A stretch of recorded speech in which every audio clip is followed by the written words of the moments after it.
來發語問你是我的家屬吧，原來我已自那白浪之巔墮下，明明分開為何打這號碼？你可會很不解我怎不刪了它？我知不該，但是不改，像某種流亡的愛，千里之外，聯繫還是依在。有沒有一絲半秒傷悲？要是我今晚異地斷氣，問你可肯即日趕搭通宵客機？有沒有一絲半秒歡喜？在無人以口內煩住你，若覺得將這責任加諸很離奇，是我自私今世最後騷擾的人兒，只想是你。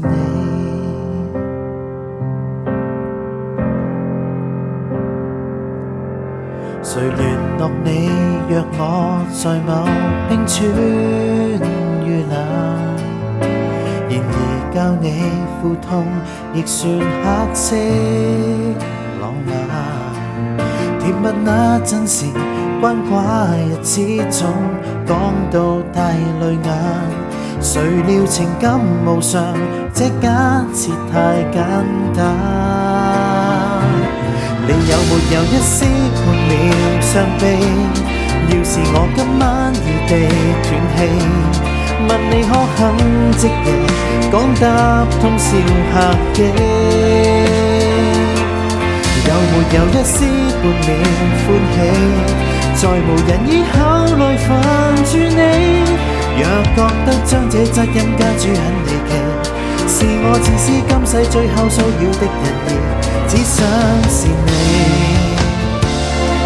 必須是你，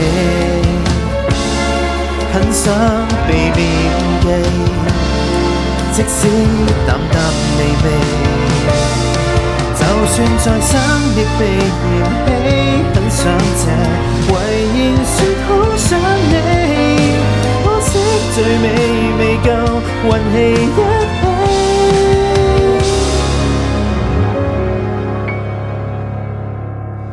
有沒有一絲要是我今晚